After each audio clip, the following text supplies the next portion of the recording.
बिस्मिल्लाहिर्रहमानिर्रहीम। अस्सलामुअलैकुम वरहमतुल्लाहि वबरकातुहू। दावतुल अमीर की अगली किस्म में खुशामदीद। आज हम सफ़ा नंबर 185 की आखिरी लाइन से शुरू करेंगे। इसी तरह ये मोहिद कहलाने वाले लोग यकीन रखते हैं कि हज़रत मसीह परिंदे पैदा किया करते थे, हालांकि कुरान करीम में पढ़ते हैं कि अल्लाह ताला के सिवा कोई शख्स कुछ भी पैदा नहीं कर सकता। वल्लज़ीन यदऊन मिन दूनिल्लाहि ला यख्लुकून शैअन वहुम यख्लकून। सूरह अन्नहल आयत 61। जिन आदमियों को लोग अल्लाह के सिवा पुकारते हैं वो कुछ भी पैदा नहीं करते, बल्कि वो खुद पैदा किए गए हैं। फिर फरमाता है अम जअलू लिल्लाहि शुरकाअ खलक़ू कख़ल्क़ी फतशाबहल ख़ल्क़ु अलैहिम क़ुलिल्लाहु ख़ालिक़ु कुल्लि शैइन वहुवल वाहिदुल क़ह्हार। सूरह अल-राद आयत 117। क्या वो अल्लाह के सिवा शरीक मुकर्रर करते हैं जिनकी सिफ़त यह है कि उन्होंने भी अल्लाह की तरह मखलूक पैदा की है, और अब इन लोगों की नज़रों में अल्लाह ताला की और उनकी मखलूक मुश्तबह हो गई है। कह दे कि अल्लाह ही सब चीज़ों का खालिक है और वो एक है, हर चीज़ उसके तसर्रुफ में है। इस तरह फरमाता है इन्नल्लज़ीना तदऊन मिन दूनिल्लाहि लन यख्लुकू ज़ुबाबन वलौ इज्तमऊ लह।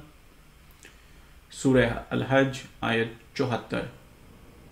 वो लोग कि तुम उनको अल्लाह के सिवा पुकारते हो हरगिज पैदा नहीं कर सकते, एक मक्खी भी। गो सब के सब जमा हो जाएं और मसीह अलैहिस्सलाम भी इन्हीं लोगों में से हो जिनको लोग अल्लाह के सिवा पुकारते हैं। कर्ज बावजूद इसके कि कुरान करीम में ये बात सही तौर पर मौजूद है कि अल्लाह के सिवा और कोई कुछ पैदा नहीं कर सकता, और अगर ऐसा कोई ऐसा करे तो वो सच्चा माबूद है।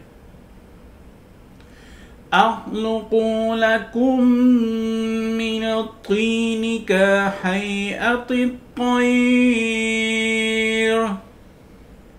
सूरह आल इमरान आयत 50। कि वो मानी करते हैं जो कुरान करीम की मुहकम तालीम के खिलाफ हैं और नहीं सोचते कि एक लफ्ज़ कई कई मानों में इस्तेमाल होता है। बस वो मानी करें जो कुरान करीम की दूसरी आयात के और एक बंदे की शान के मुताबिक हों, ना कि वो मानी करें जो महकमात के खिलाफ और अल्लाह ताला की शान के मुनाफी हों और मोहिद कहलाते हुए शिर्क में मुब्तला हों। ये वो खतरनाक अकायद हैं जो मुसलमानों में ख्वाह आलिम हो या जाहिल, और ख्वाह मुक़ल्लिद हो या गैर मुक़ल्लिद, सुन्नी हो या शिया, फैले हुए हैं, और उनकी मौजूदगी में कोई शख्स के नहीं कह सकता कि मुसलमान ला इलाहा इल्लल्लाह के मज़मून पर कायम हैं। बेशक इस वक्त भी ला इलाहा इल्लल्लाह मुसलमानों के मुंह पर जारी है, लेकिन मज़कूरा वाला कायद की वजह से वो इसके मफहूम से इसी कदर दूर जा पड़े हैं जिस कदर के और मुशरिक अक़वाम। इस तमाम गुमराही और ज़लालत के मुतल्लिक़ हज़रत अक़दस मिर्ज़ा ग़ुलाम अहमद अलैहिस्सलाम ने आकर जो तालीम दी वो ऐसी मुहिदाना और अल्लाह ताला का जलाल कायम करने वाली है कि उसको मानकर इंसान का दिल मोहब्बत इलाही से भर जाता है और शिर्क की आग से इंसान बिल्कुल महफूज हो जाता है और तौहीद के इस मकाम को पा लेता है जिस पर सहाबा रज़वान अलैहिम कराम खड़े थे। आपने इस सब मज़कूरा वाला ख्यालात को बदलाए गलत साबित किया और बताया कि अल्लाह एक है और उसके सिवा किसी मुर्दे से मुरादें मांगनी या कब्रों पर न्याज़ें चढ़ानी या किसी को सिजदा करना, ख्वाह जिंदा हो या मुर्दा, या किसी को अल्लाह की कुदरत का मालिक जानना या आलिमुल गैब समझना, ख्वाह नबी हो या गैर नबी, या अल्लाह ताला के सिवा किसी के नाम पर जानवर ज़िबा करना या कोई और चीज़ इसकी खुशनुदी हासिल करने के लिए सदका करनी, या किसी की निस्बत ये यकीन करना कि वो जो कुछ चाहे अल्लाह ताला से मनवा ले, शिर्क है। इससे मोमिन को परहेज़ करना चाहिए। इसी तरह आप अलैहिस्सलाम ने साबित किया कि हज़रत मसीह अलैहिस्सलाम दीगर नबिया की तरफ फौत हो चुके हैं और इस ज़ेर ज़मीन मदफून हैं। वो रूहानी मुर्दों को जिंदा करते थे और जिस तरह इंसान पैदा कर सकता है पैदा करते थे। बेजान को जान देने की या मुर्दे को जिंदा करने की उनमें ताकत न थी, ना बिला इज़्न अल्लाह और ना बि इज़्निल्लाह, क्योंकि अल्लाह ताला अपनी सिफ़ात मखसूसा किसी को बंदे को नहीं दिया करता और उसका कलाम इन सिफ़ात के मसीह या और किसी आदमी में पाए जाने के सरी खिलाफ है। और जिस कदर लोग शिरक फैलाते हैं वो इसी किस्म की बातें बनाया करते हैं कि अल्लाह ताला ने अपनी ताकतें फलां शख्स को दे दी हैं। ये कोई भी नहीं कहता कि इसका पेश करदा माबूद खुदा ताला से आज़ाद होकर दुनिया पर हुकूमत करता है। इसके मुताबिक कुरान और मुताबिक अक़ल तालीम से आपने शिरक की जुल्म को दूर किया और मुसलमानों को वो सीधा रास्ता दिखाया जिसको एक अरसे से छोड़ चुके थे। इसी तरह वो काम सर अंजाम दिया जो मसीह अलैहिस्सलाम की आमद सानी के लिए मुकर्रर था। ईमान बिल्लाह के बाद इस्लाम का दूसरा रुकन ईमान बिल मलाइका है और इस रुकन को भी मुसलमानों ने बिल्कुल मसक कर दिया था। बाज़ लोग ये कीदा रखते थे कि मलाइका नाउज़ुबिल्लाह गुनाह भी कर लेते हैं, अल्लाह ताला पर भी मोतरिज़ हो जाते हैं। आदम अलैहिस्सलाम के वाक़े में मलाइका को इस तरह पेश किया जाता है कि गोया वो अल्लाह ताला के सामने खड़े होकर उसकी हिकमतों पर एतराज़ करते हैं, हालांकि वो नहनु नुसब्बिहु बिहम्दिका व नुक़द्दिस लक व नुक़द्दिसु लक। अल-बक़रा आयत 31 कहकर इस बात पर जोर देते हैं कि हम अल्लाह ताला के फ़ाल पर नुक्ताचीनी कर ही नहीं सकते। हारूत और मारूत का किस्सा ऐसा दिलखराश किस्सा है कि सुनकर हैरत होती है। कहा जाता है कि दो फरिश्ते अल्लाह ताला ने दुनिया में आदमियों के भेष में भेज दिए और वो एक ख्वाहिशा औरत पर आशिक हो गए और आखिर सजा के तौर पर एक कुएं में ऊंधे मुंह लटकाए गए। नाउज़ुबिल्लाह मिन ज़ालिक। इस तरह कहा जाता है कि नाउज़ुबिल्लाह मिन ज़ालिक इब्लीस मलाइका का उस्ताद था। बाज़ लोग मलाइका की निस्बत ये कीदा रखने लगे हैं कि गोया वो भी मादी जान हैं, आदमियों की तरह इधर उधर दौड़े दौड़े फिरते हैं। इज़राइल कभी उसकी जान निकालने जाते हैं और कभी इसकी। इसके बरखिलाफ बाज़ लोग मलाइका के वजूद ही के मुनकर हो गए हैं और मलाइका को एक वहमी वजूद करार देते हैं और कुरान करीम की आयत की ये तशरीह करते हैं कि कुव्वतों और ताकतों का नाम मलाइका रखा गया और यहाँ तक दिलेर हो गए हैं कि अल ऐलान कुरान करीम और हदीस की तालीम के खिलाफ कहते हैं कि जबरील यमीन कुरान पैगाम नमी खवाहम, बल्कि मलाइका के वजूद पर एतराज़ करते हैं और उन्हें अल्लाह ताला की कुदरत के खिलाफ समझते हैं। हज़रत अक़दस अलैहिस्सलाम ने इन खिलाफ इस्लाम एतक़ादात को भी रद्द किया है और सही एतक़ाद को फैलाया है और मलाइका की ज़ात से एतराज़ात को दूर किया है। आप अलैहिस्सलाम ने दलाइल से साबित किया कि मलाइका अल्लाह ताला पर एतराज़ नहीं किया करते और ना वो गुनाहों में मुब्तला होते हैं। इनकी निस्बत अल्लाह ताला फरमाता है कि ला यअसूनल्लाह मा अमरहुम व यफ़अलून वमा युअमरून। सूरह अत-तहरीम आयत 7। मलाइका अल्लाह ताला के अहकाम की खिलाफवर्जी नहीं करते और जिन बातों का उनको हुक्म दिया जाता है उन्हें वो बजा लाते हैं। बस ऐसी मखलूक जिसे अल्लाह ताला ने पैदा ही इन ताकतों के साथ किया हो, जो अताअत और फरमाबरदारी की ताकतें हैं, किस तरह बदी में मुब्तला हो सकती है और फाहिशा औरतों के इश्क में मुब्तला हो सकती है और अल्लाह को बुलाकर अज़ाब इलाही में मुब्तला हो सकती है। अगर मलाइका गुनाह में मुब्तला हो सकते हैं तो उन पर ईमान लाने का हुक्म क्यों दिया जाता है? क्योंकि ईमान लाने के तो मानी यही होते हैं कि जिस पर ईमान लाया जाए उसकी बातों को माना जाए। जो लोग नाफरमानी कर सकते हैं उन पर ईमान लाने का हुक्म देना गोया खुद हलाक होने का हुक्म देना है। इसी तरह आप अलैहिस्सलाम ने बताया कि मलाइका रूहानी वजूद हैं, वो इधर उधर दौड़े दौड़े नहीं फिरते, बल्कि जिस तरह सूरज अपनी जगह से रोशनी देता है वो भी अपना मकाम से अल्लाह ताला के अहकाम को बजा लाते हैं और इन ताकतों की वजह से जो उनकी अताअत में लगाई गई हैं सब काम करते हैं। और आप अलैहिस्सलाम ने इस ख्याल को भी रद्द किया कि इब्लीस मलाइका का उस्ताद या ये कि मलाइका के साथ रहने वाला वजूद था, वो तो एक खबीस रूह थी।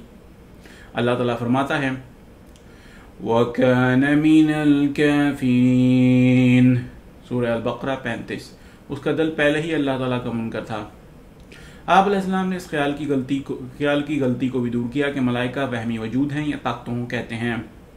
आप अलैहिस्सलाम ने अपने तजर्बा और मुशाहिदे की बिना पर मलाइका का वजूद साबित किया और उन लोगों की जहालत को जाहिर किया जो इस बात को मानते हैं कि ज़ाहिरी आंखों की मदद के लिए अल्लाह ताला ने सूरज को पैदा किया और आवाज़ पहुंचाने के लिए हवा को बनाया और इससे अल्लाह ताला के कादिर होने पर हरफ नहीं आया, लेकिन कहते हैं कि रूहानी अमूर के सर अंजाम देने के लिए उसने अगर कोई वसाइद पैदा किए हैं तो उससे उसकी कुदरत पर हरफ आता है। और ख़ुद उनके अकीदे से उनको मुल्ज़िम करार दिया और उनके इकरार से उनको पकड़ा और बताया कि अल्लाह ताला का वसायद को पैदा करना इसलिए नहीं कि वो अपने अहकाम को बंद तक पहुँचा नहीं सकता, बल्कि इसलिए है कि बंदा अल्लाह का कलाम सुनने के लिए वसायद का मोहताज है और इसलिए कि ये वसायद बंदे की तरक्यात मुमद और मुआवन होते हैं। फर्ज आपने ईमान के दूसरे रुकन के मुतल्लिक जो खराबियाँ मुसलमानों में पैदा हो गई थी उनको खूब अच्छी तरह दूर किया और मलाइका के वजूद को इस सूरत में जाहिर किया जिस सूरत में कि अल्लाह और उसके रसूल ने उनको पेश किया था। तीसरा रुकन ईमान का कुतुब समावी हैं और उनके निस्बत भी मुसलमानों के ईमान बिल्कुल मुतज़्ज़ल हो चुके थे और अजीब ख्यालात मुसलमानों में कुतुब समाविया ख़ुसूसन कुरान करीम के मुतल्लिक़ पैदा हो गए थे और दर हकीकत इस्लाम में बिलिहाज ईमान के कुरान करीम ही असल है, क्योंकि दूसरी कुतुब पर ईमान लाना तो सिर्फ असूली तौर पर है, वरना वो नामौजूद हैं और ना उन पर उनकी मौजूदा शक्ल में अमल करने का हुक्म है।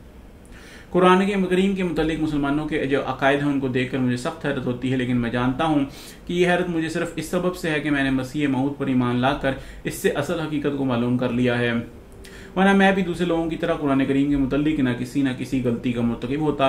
बाज़ लोग ख्याल करते हैं कि कुरान करीम रसूलुल्लाह सल्लल्लाहु अलैहि वसल्लम के बाद मान ही अमलन दुनिया से उठाया गया और उसका एक पेशतर हिस्सा नाऊज़ु बिल्लाह मिन ज़ालिक दुनिया से मफकूद हो गया है। बाज़ के नज़दीक जो मौजूदा कुरान है उसमें भी इंसानी तसर्रुफ़ात का असर मौजूद है। बाज़ लोग इस किस्म के ख्यालात को तो सख्ती से रद्द करते हैं और उनको कुफ्र करार देते हैं, लेकिन खुद इस किस्म के और ख़तरनाक अकायद पेश करते हैं। मसलन ये कहते हैं कि कुरान करीम का कुछ हिस्सा मनसूख शुदा है और मनसूख करार देने का जरिया उन्होंने यह करार दिया है कि जो आयत दूसरी आयत के खिलाफ मालूम हो वो मनसूख है। नतीजा ये हुआ कि किसी को बाज़ और आयतों में अख्तिलाफ नजर आया और किसी को बाज़ और में, उसने उनको मनसूख करार दे दिया और उसने उनको और कुरान करीम का एक मातबा हिस्सा मनसूख करार पाकर काबिल अमल नहीं रहा, नाऊज़ु बिल्लाह मिन ज़ालिक। इस तरीके से यही नुकसान नहीं हुआ कि कुरान करीम के बाज़ हिस्से मनसूख करार पा गए, बल्कि ख़तरनाक असर उसका यह हुआ कि तबाह में ये खलजान पैदा हो गया कि जब इसके अंदर बाज़ हिस्से मनसूख हैं बाज़ गैर मनसूख और अल्लाह ताला उसके रसूल ने ये नहीं बताया कि कौन सा हिस्सा मनसूख है और कौन सा हिस्सा मनसूख नहीं, तो इस किताब का एतबार ही क्या रहा। हर शख्स को जो हिस्सा पसंद आया उसने उसे असल करार दे दिया और दूसरे को मनसूख करार दे दिया। दूसरा खतरनाक अकीदा कुतुब इलाहिया के मुतल्लिक और खुसूसन कुरान करीम के मुतल्लिक ये पैदा हो गया है कि ये कलाम भी शैतान के दस्तूर से पाक नहीं, और कहा जाता है कि बाज़ दफ़ा शैतान इल्हाम इलाही में दाखिल देता है। और आयत वमा अरसलना मिन क़ब्लिक मिन रसूलिन वला नबिय्यिन इल्ला इज़ा तमन्ना अलक़ा अश-शैतानु फ़ी उम्नियतिहिम। सूरह अल-हज आयत 53 से नतीजा निकाला जाता है कि हर नबी के कलाम को सुनते हुए शैतान ने दखल दिया है और ऐसे हिस्से उसमें मिला दिए हैं जो शैतान की तरफ से थे, अल्लाह ताला की तरफ से न थे। और आम कायदे की बिना बयान करने पर ही किफ़ायत नहीं की, बल्कि ये भी कहा जाता है कि रसूल करीम सल्लल्लाहु अलैहि वसल्लम एक दफ़ा सूरह नजम पढ़ रहे थे जब इन आयात पर पहुंचे कि अफ़राअयतुमुल लत वल उज़्ज़ा व मनातस्सालिसतल उख़्ज़रा।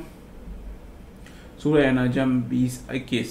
तो आप सल्लल्लाहु अलैहि वसल्लम की ज़बान पर शैतान ने नाऊज़ु बिल्लाहि मिन ज़ालिक ये कलामात जारी कर दिए, तिल्कल ग़रानीक़ुल उला व इन्न शफ़ाअतहुन्ना ला तुरतजा। बुखारी किताब तफ़सीर सूरह नजम बाब क़ौलहु फ़स्जुदुल्लाहु वअबुदू। यानी ये बुत जो मंज़िला खूबसूरत लंबी गर्दनों वाली हसीन औरतों के हैं, इनसे शफ़ाअत की उम्मीद की जाती है। जब ये अल्फाज आपकी ज़बान से कुफ़ार ने सुने तो उन्होंने भी सजदा कर दिया। बाद में आपको मालूम हुआ कि ये अल्फाज शैतान ने आप सल्लल्लाहु अलैहि वसल्लम की ज़बान पर जारी कर दिए थे, तो आप सल्लल्लाहु अलैहि वसल्लम को बहुत अफसोस हुआ। बाज़ लोगों ने इस कहानी को अगर हद से ज़्यादा खिलाफ वाक़या और नाकाबिल बर्दाश्त समझा है, तो ये कह दिया कि रसूल करीम सल्लल्लाहु अलैहि वसल्लम की ज़बान पर शैतान ने ये फ़क़रात जारी नहीं किए थे, बल्कि आप किसी आवाज़ बनाकर इस तरह ये कलामात कह दिए थे कि यही समझ में आता था कि गोया आपने ये कलामात पढ़े हैं। इस बात को सही समझने से कुरान करीम की जो बेतबारी पैदा होती है उसको यूं दूर किया जाता है कि अल्लाह ताला ने बता दिया है, फ़यंसख़ुल्लाहु मा युल्क़िश्शैतानु सुम्मा युहकिमुल्लाहु आयतिहि वल्लाहु अलीमुन हकीम। सूरह अल-हज आयत 53। यानी फिर अल्लाह ताला शैतान की मिलावट को तो मिटा देता है और अपनी आयतों को कायम कर देता है, और अल्लाह जानने वाला हिकमत वाला है। मगर इस जवाब से किसी को तसल्ली कब हो सकती है, क्योंकि अगर शैतान भी नाउज़ुबिल्लाह कलाम इलाही में दस्तंदाजी कर सकता है तो फिर उसका क्या सबूत है कि यह आयत भी शैतानी नहीं है। और शैतान ने अपनी मिलावट की तरफ से रसूल करीम सल्लल्लाहु अलैहि वसल्लम को मुतमईन करने के लिए ये नहीं कह दिया था कि शैतान की तरफ से जो कलाम हो मिटा दिया जाता है, ताकि जो ना मिटा दिया जाए उसको अल्लाह का कलाम समझ लिया जाए। बाद लोगों ने कुरान करीम को ऐसा बेवक़्त कर दिया है कि उसके सरीह और साफ अहकाम को ज़ईफ़ बल्कि मौजू अहादीस के ताबे कर दिया है, और इत्तबाए सुन्नत के नाम से अल्लाह ज़ुल जलाल के कलाम को बाज़ खुदगर्ज़ और अखलाक के ज़मीमा रखने वाले इंसानों के ख्यालात के ताबे कर दिया है। कुरान करीम खुद चिल्ला चला कर किसी को रद्द करे, लेकिन अगर ज़ईफ़ से ज़रीफ़ हदीस भी उसका ज़िक्र हो तो वो उसको वही इलाही पर मुकद्दम कर लेंगे। और अगर कुरान करीम किसी बात को बयान करता हो लेकिन हदीस में उसका रद्द हो तो वो कुरान को पस से पुश डाल देंगे और हदीस के बयान को सही समझ लेंगे। बाद लोगों ने कलाम इलाही से ये सलूक किया है कि वो उसे रसूल करीम सल्लल्लाहु अलैहि वसल्लम का ख्याल करार देते हैं और उसके अल्लाह का कलाम होने से इनकारी हैं, और मुँह से तो यही कहते हैं कि ये अल्लाह का कलाम है, मगर साथ ही उसकी तशरीह ये करते हैं कि रसूल करीम सल्लल्लाहु अलैहि वसल्लम के साफ दिल में जो ख्याल पैदा होते थे वो अल्लाह ताला ही की ताईद से होते थे, इसलिए वह अल्लाह ही का कलाम कहलाना चाहिए, वरना अल्फाज नाउज़ुबिल्लाह मिन ज़ालिक रसूल करीम सल्लल्लाहु अलैहि वसल्लम के तैयार करदा हैं, क्योंकि उनके नज़दीक अल्लाह का कलाम अल्फाज में जो अपने अदा होने के लिए होंठ और ज़बान चाहते हैं नहीं नाजिल हो सकता। बाद ने अल्लाह के कलाम से यह सलूक किया है कि फैसला कर दिया है कि उसका तर्जमा ही नहीं किया जा सकता, गोया अवामुन्नास तक उसके पहुँचाने का जो ज़रिया था उसको बंद करके मुसलमानों को अल्लाह के कलाम का मफ़हूम समझने से रोक दिया है, और इस तरह बेदीनी की अशात के ज़िम्मेदार हो गए हैं। बाद ने अल्लाह के कलाम से यह सलूक किया है कि वो कहते हैं कुरान एक मुजम्मल किताब है और इसमें इशारतन बाज़ ज़रूरी बातें तो बता दी गई हैं, लेकिन कोई मसला इससे साबित नहीं हो सकता। बाद में अल्लाह ताला के कलाम से यह सलूक किया है कि वो कहते हैं कि कुरान करीम तमाम का तमाम तकदीम और तख़रीर से पड़ा है, जब तक उसको मद्देनज़र न रखें उसकी बात समझ में नहीं आ सकती। बाद में अल्लाह ताला के कलाम के साथ ये सलूक किया है कि तमाम दुनिया किस्से और कहानियाँ जिनको अक्ल सलीम रद्द कर देती है और फितरत उनसे नफरत करती है, इकट्ठी करके कुरान करीम की तरफ मंसूब करती है, और मजमून मिले या ना मिले बल्कि खुद अल्फाज कुरान करीम इन के खिलाफ हैं। वह इसराइली किस्सों के मातहत उनके मजमून को ले आते हैं और उन किस्सों को अल्लाह ताला के कलाम की तफसीर बताते हैं, और उनको पहले बुजुर्गों और औलिया अल्लाह की तरफ भी मंसूब करने से नहीं झिझकते। बाज़ ने अल्लाह के कलाम से ये सलूक किया है कि उसके रब्त और उसकी तरतीब के भी मुनकर हो गए हैं। गोया उनके नज़दीक जिस तरह कोई शख्स बेहोशी में इधर उधर की बातें करता है, इसी तरह कुरान करीम में बिला किसी तरतीब के बाज़ वाक़यात को बयान कर दिया गया है, कोई ख़ास तरतीब और मजमून मद्देनज़र नहीं। बाद ने बल्कि इस वक्त के कुल मुसलमानों ने कलाम इलाही के मुतालिक एक और जुल्म किया और कह दिया कि पहले अल्लाह का कलाम दुनिया में नाजिल होता था लेकिन अब नहीं होता, गोया अब अल्लाह ताला की एक सिफ्त मुअत्तल हो गई है, वो देखता है सुनता है लेकिन बोलता नहीं, नाउज़ुबिल्लाह मिन ज़ालिक। गर्द हर शख्स से जिस कदर हो सका उसने कलाम पाक के टुकड़े टुकड़े करने की कोशिश की है और उसकी खूबसूरती को अल्लाह ताला की नज़रों से छुपाना चाहा है, और इन सब कोशिशों का नाम खिदमत कुरान रखा है। हालांकि इन कोशिशों का नतीजा ये हुआ है कि दुनिया कुरान करीम से मुतनफ़्फ़र हो गई है और इसका असर दिलों से उठ गया है। हज़रत अक़दस अलैहिस्सलाम ने बादशाह इन तमाम अयूब को आकर दूर किया और दलाइल साबित किया कि कुरान करीम अल्लाह ताला का आखिरी हिदायतनामा है, वो नस से महफूज है, उसके अंदर जो कुछ मौजूद है मुसलमानों के लिए काबिल अमल है और इसका कोई हिस्सा नहीं जो दूसरे हिस्से के मुखालिफ हो और काबिल नस समझा जाए। जो इसमें इख्तिलाफ देखता है वो खुद जाहिल और अपनी कम इल्मी को कुरान करीम की तरफ मंसूब करता है। इसके अंदर कोई तब्दीली नहीं हुई, उसका एक एक लफ्ज़ और एक एक हर्फ इस तरह है जिस तरह के रसूल करीम सल्लल्लाहु अलैहि वसल्लम पर नाजिल हुआ था, और सिर्फ यही नहीं बल्कि इसके अंदर कोई तब्दीली की ही नहीं जा सकती, ना इसके बाद मज़ामीन को बदल कर, ना उसके अंदर कोई इबारत बढ़ाकर और ना इसका कोई हिस्सा कम करके। अल्लाह ताला खुद इसका मुहाफिज है और उसने उसकी हिफाजत के लिए ऐसे ज़मान पैदा कर दिए हैं, कुछ रूहानी और कुछ जिस्मानी, कि इंसानी दस्तो बुर्द उस पर असर कर ही नहीं सकती। बस इसमें कोई नस्ख मानना भी गलत है और इसमें कोई तगय्युर तस्लीम करना भी, ख्वाह वो कैसा ही अदना हो, इत्हाम है, वो महफूज है और महफूज रहेगा।